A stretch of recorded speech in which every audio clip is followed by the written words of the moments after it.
Aga me läheme siit kohe edasi, et siin hoida nii võimalikult kavast kinni kui vähegi võimalik. Meil on siis järgmine ettekanne on meil Zoomist ja ma näen, et meie ettekandja juba on olemas. Kasutajakeskus, hõbemajanduse kuldvõti. Ja Rutt Helene Meljoranski on siis Eesti Kunstiakadeemia dekaan, nii et ma loodan, et me oleme saavutanud kontakti. Ma näen, et klapid on peas, naeratus ka näol, nii et palun. Nüüd on järgnevad siis, mis meil siin on 15 minutit, nagu ma aru sain, jah? Jah, aitäh, Hannes. Ma täpsustan, et kasutajakesksus, hõbemajanduse kuldvõti on see pealkiri, mida korraldajad on minu ettekandele pannud. Ja ma usun, et see on midagi, mida ka vaadata olulise aspektina laiemalt ühiskonna loomisel ja kuidas ma olen ise seda täna mõelnud teile tutvustada, seda kasutajakesksust on eeskätt siis läbi ligipääsetavuse ja kaasamise. Ehk mida me üldse ka disaineritena mõtleme ligipääsetavuse all ja kaasava ühiskonna all. Ja võib-olla ma ei ole seda ettekannet niivõrd vanemaealiste keskselt üles ehitanud, vaid vaadanud seda teemat ka laiemalt ehk ligipääsetavus on oluline meie kõigi jaoks. Kõigile on oluline, et me saaksime teenustele, hoonetele, erinevatele lahendustele ligi ja kaasaval me mõistame ka ikkagi seda, et ainult ligipääsemisest jääb väheks, et me peame saama sellest ka osa. Me tahame kõik olla aktiivsed ühiskonna liikmed ja sellesse panustada. Aga see ettekanne on võib-olla selles mõttes natukene teistsugune, kui tavaliselt ligipääsetavusest räägitakse, ehk ma ei virise siin nii palju, et kuidas miski ei ole ligipääsetav, vaid proovin rääkida just disaineri positsioonist, et mida peaks tegema selleks, et asjad oleksid paremad. Või et kuidas disainerid ka seal peaksid siis seda ühiskonda looma erinevate lahenduste kaudu. Ja mu ettekanne suuresti baseerub selle aasta esimesel poolel ja ka möödunud aasta lõpus tehtud tööl Riigikantselei juures toimetanud ligipääsetavuse rakkerühma heaks, kus ma siis analüüsisin erinevaid teenuseid ja nende ligipääsetavust ja just siis ka sellest vaatepunktist, et selle töö tulemusena valmisid poliitikasoovitused, et mida peaks ka riiklikul tasandil tegema, et üldist ligipääsetavust ja kaasavust tõsta. Aga kui me räägime siis ligipääsetavusest ja kaasavusest, et siis disaini vaatest on kaks keskset põhimõtet, printsiipi, millest me peame lähtuma. Ja esimene ja kõige olulisem on, et inimesed ja nende suutlikkused on erinevad ja see lahkneb mõnel määral sellisest klassikalisest disaini kasutajakeskusest, mis kipub kasutajana nägema ainult siis seda kõige tervemat ja kõige tüüpilisemat inimest, kuigi me täna teame, et inimesed on väga eriilmelised ja nende suutlikkused on väga erinevad. Ja teine printsiip on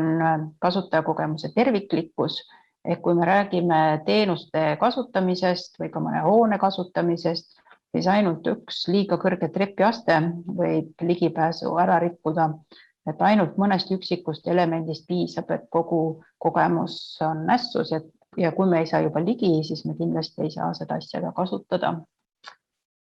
Aga veel alustuseks mõned märksõnad, mida on oluline meeles pidada või ka millest me üldse räägime, et miks me oleme selle ligipääsetavusega niivõrd suures hädas.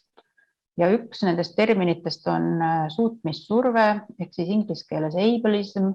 mis siis oma olemuselt tähendab olukorda, kus me eeldame oma lahendustega, et inimestel on oluliselt kõrgem suutlikkus või võimelisus,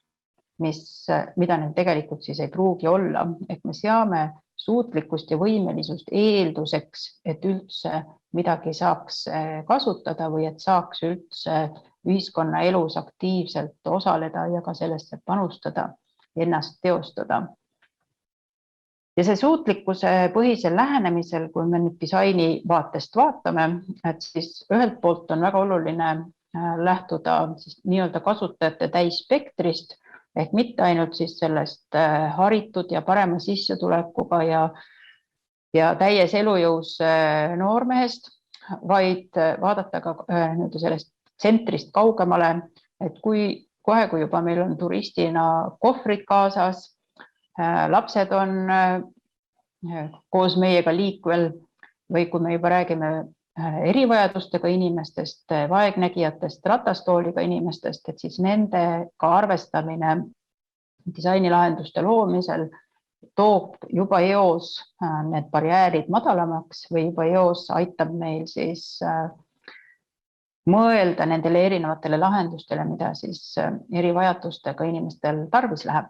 Ja teine väga oluline aspekt selle juures on siis austus.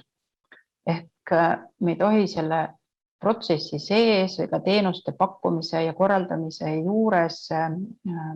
kedagi siis alavääristada. Ehk oluline on tagada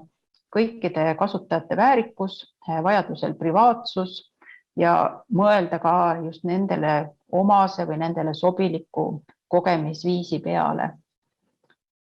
Ja teine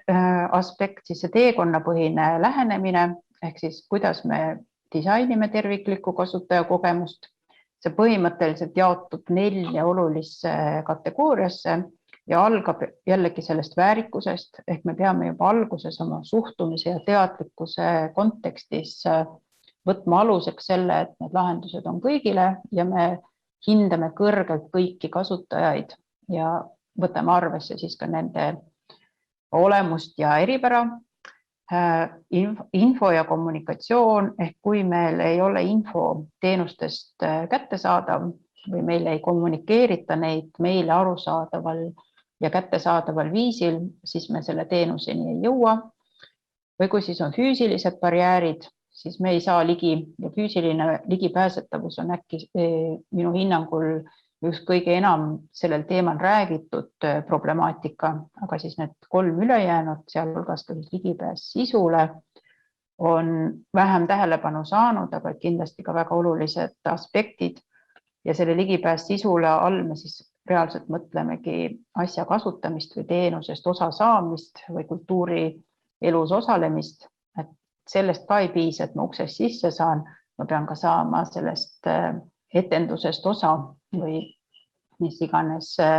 teenuse või elamuse pakkumisega parasjagu siis tegemist on.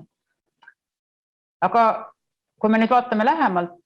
mida me nende etappide all mõtleme või nende kategooriate all, siis see suhtumine algabki ka oodatusest, et me peame tundma seda, et meid oodatakse kuhugi ja väga palju sellist stereotüüpset lähenemist algabki juba reklaamikeelest. Ehk kui me näeme reklaamis, et seal on ainult väga noored siresäärsed modellid, siis keegi teine ei pruugi ennast üldse samastada selle sihtrühmaga. See on suur probleem näiteks spordiklubide kontekstis, et ühelt poolt me eeldame, et me kõik peaksime spordis osalema ja sporti aktiivselt tegema, aga samas reklaam näitab meile, et sinna on oodatud juba väga heas füüsilises vormis tegijad. Ehk see väide on, et mitmekesisus, et kui me eeldame, et meie kliendid on väga mitmekesiste profiilidega, siis see mitmekesisus peab juba reklaamis olema nähtav, et see peab olema väga selgelt kommunikeeritav. Ja teine pool on siis juba siis see hetk, et kui me oleme otsustanud midagi kasutama hakata, ma hakkan oma teenuse kohta infot otsima, siis ka see info peab olema ligipääsetav, et siin on siis põhimõtteliselt 2 erinevat aspekti, et info ise peab olema ligipääsetav ja meil peab olema väga selgelt antud info siis ligipääsetavuse kohta, et kus see koht on, kas ma sinna saan ligi, kuidas ma sinna saan ligi ja kuidas seal siis on võimalik toime tulla. Ja näitena on mul siin toodud Tallinna kunstihoone kohta, kus on tõesti väga hästi kogu see ligipääsetavuse info välja kirjutatud, nii asukoht, ligipääsust, sissepääsust, kõik need erinevad hoone osad on ära kirjeldatud, sealhulgas ka näiteks lift, mis iseenesest ei sobi kõikidele ratastoolidele ehk olukord, kus koht ei ole kõigile ligipääsetav, ka see peaks olema väga selgelt juba kodulehel välja toodud, et kui inimene kohale tuleb, et ta siis ei pettuks, sest väga paljude inimeste jaoks on kahjuks juba kohale tulek väga suur pingutus ja see pettumus on väga suur, kui ta siis ligi ei pääse. Ja vaegnägijate jaoks on väga oluline just selline kirjeldustõlge, selle kirjelduse järgi nad juba suudavad endale ette kujutada seda saabumist, kuhu liikuda, kuidas liikuda, mis neid samamoodi ees ootab. Teine pool on nüüd, kui me juba kohale jõuame ja siin on samamoodi väga palju erinevaid nippe, mida kasutada, et saabumine nii-öelda siis mugavamaks ja arusaadavamaks teha. Ja siin on nüüd konkreetselt fotodel 2 näidet, mis on mõeldud eeskätt vaegnägijatele, pimedatele, et ühelt poolt loomulikult see kollane värv on juba ise kontrastne ja paljudele paremini märgatav kui hallil lahendused, aga ka siis valge kepiga kombatavad ja tajutavad. Ja parempoolsel pildil on Tartu Sotsiaalkindlustusameti hoones on siis trepi käsipuude peal läbipaistva teibiga prai kirjast korruste numbrid, ehk kui siis kätt mööda käsipuud libistades jõuda trepi alla otsa, saab teada, millisel korrusel sa parasjagu oled, sest see on ka info, mis ei pruugi olla muidu üldse arusaadavgi. Ja siin on veel erinevaid näiteid, mis aitavad ka orienteeruda, et just, et kuidas ka teha neid erinevaid infotabloosi kombatavaks. Ja siin on praikiri on üks variant, mida on siin ka selle Paldiski perrooni all näha, aga ka kogu see ülejäänud tahvel on reljeefne, et sõltub ka, et millist kirja on keegi siis õppinud lugema ja kogema. Teine pool on siin paremal fotol on nüüd sadamast näha ka kogu selle sadama plaan sellise madalama aluse peal, ehk kui seal ees siis seista, saab samamoodi kombata kogu selle asutuse plaani, kus sa ise parasjagu oled ja kuhu liigud. Ja samamoodi siis on näha siin põrandal need juhtrajad, mis selle plaani juurde viivad, et inimene ka leiaks selle üles ja oskaks sealt siis enda asukohta tuvastada ja edasi liikuda.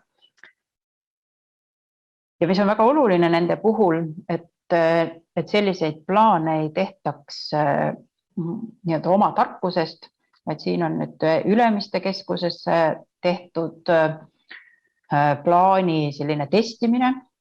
ja ongi pimedatega koos, siis nad aitavad juba läbi kombata selle, et kas see on neile arusaadav, kui kõrgel see peaks olema ja kuidas see paremini toimiks. Seda testimisfaasi me peame siin disaineritena kindlasti erakordselt oluliseks, et see aitab väga palju probleeme juba enne siis lõpplahenduse tootmist välistada. Ja lihtsalt ka veel niisuguseid väikseid nüansse, mis teevad koha nii-öelda rohkem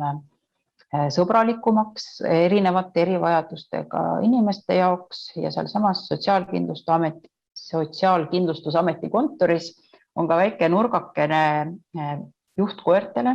et kui inimene tuleb juhtkoeraga teenusele, siis on võimalik oma koerale, siis koerale on ka mõeldud, koer saab siis vahepeal oma nurgas puhata ja ka vett juua. Ja mis on nende kontekstis võib-olla oluline nende füüsiliste ligipääsetavuse nõuete puhul, on need miinimumnõuded on meil tegelikult kirjas Majandusministeeriumi määruses number 28 ja mul on siin mõned punktid sealt ka niimoodi välja toodud, aga probleem on muidugi selles, et neid miinimumnõudeid alati ei järgita, aga sealt kui siis mõndasid lihtsalt nimetada, et kui me räägime saalis toimuvatest üritustest, siis kõikidest saalides peaks määruse järgi olema vähemalt 2 ratastooli kohta, kui saal on rohkem kui 60 istekohaga. Need peaksid olema saalis ka erinevates positsioonides ja see tänapäeval see kahjuks kipub pigem nii olema, et on siis kinos näiteks kõige esimeses reas ja me kõik teame, et see ei ole kino kogemiseks kõige paremad kohad või inimesed on erinevad, mõned eelistaksid siiski kuskil mujal istumist. Ja kindlasti kogu see manööverdamisruum, mida ratastooliga on vaja, olulised on samamoodi ka sellistes ruumides juhtteed, et leiaks üldse selle koha üles ja samamoodi ka siis helivõimendussüsteemid, et see ei ole, et ligipääsetavus ei tähenda ainult siis ratastooliga ligipääsetavust, vaid et kinos või teatris saaks käia ka vaegkuulja. Ja siin üks teine väga hea asutus, kes on väga palju ligipääsetavuse peale mõelnud, on Vanemuise teater ja siin on nüüd Vanemuise teatri skeem, kuidas nad on kasutanud siis silmusvõimendit, vaid neil on plaani peale ära markeeritud need alad, kus silmusvõimendi levib ja kus seda saab siis kasutada.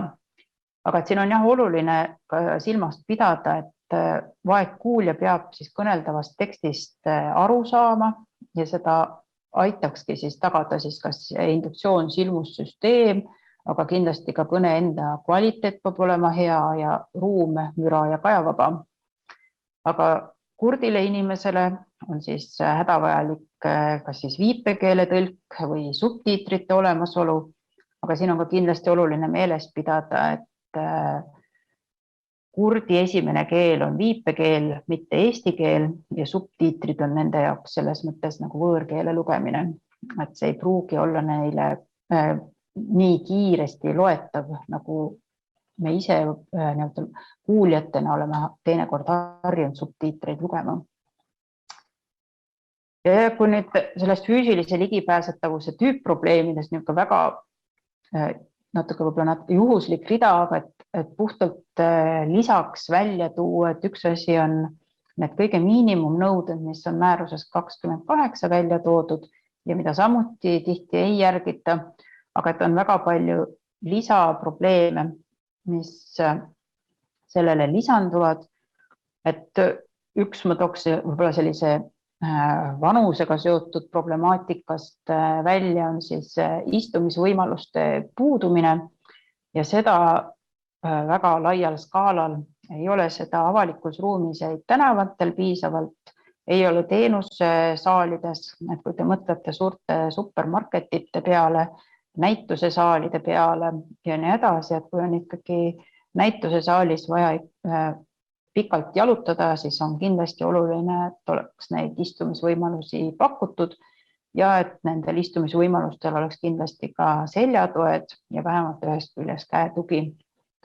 Ja teine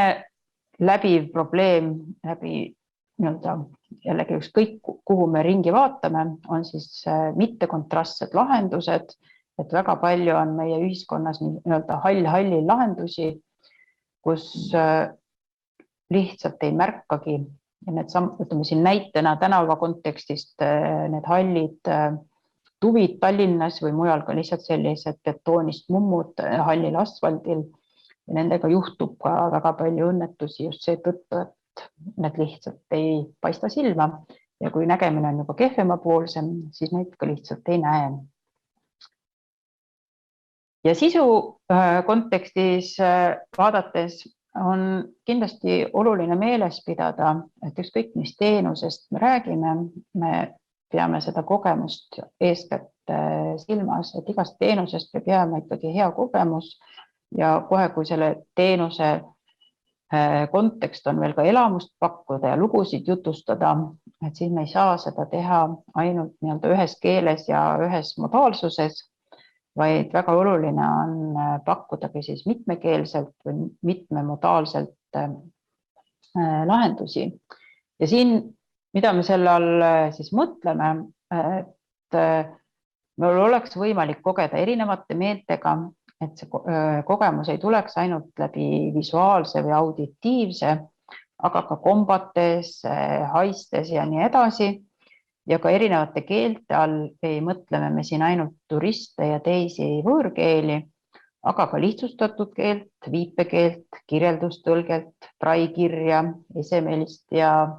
piltkommunikatsiooni. Ja siis kui me nüüd vaatame seda, kuidas need võiksid olla, need ligipääs sisule lahendatud, ongi ka just eeskätt erinevad, kas siis kombatavad atraktsioonid, erinevad võimalused ise seal vahetult osaleda, et kõik ei pea olemagi ainult planšetil teksti või fotona. Ja mul palutaksegi siin ruttu kokku võtta ja õnneks olengi sisuliselt viimase slaidi juures ja mida ma tahaksin teile mõttena kaasa anda, on, et kui miinimumnõuded on see baas, mida me peame kindlasti kõik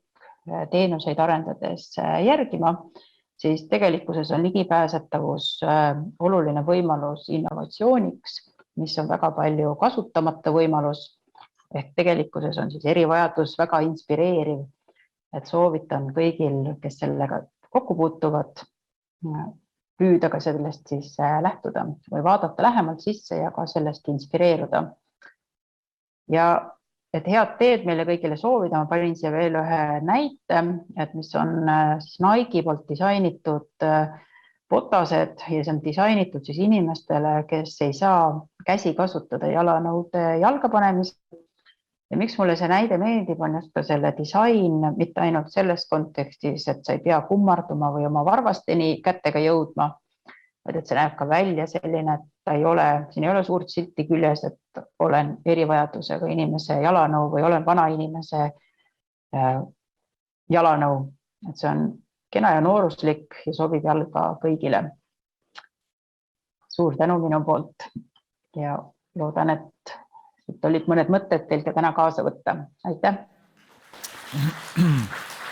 Aitäh, Ruth Helene Melioranski!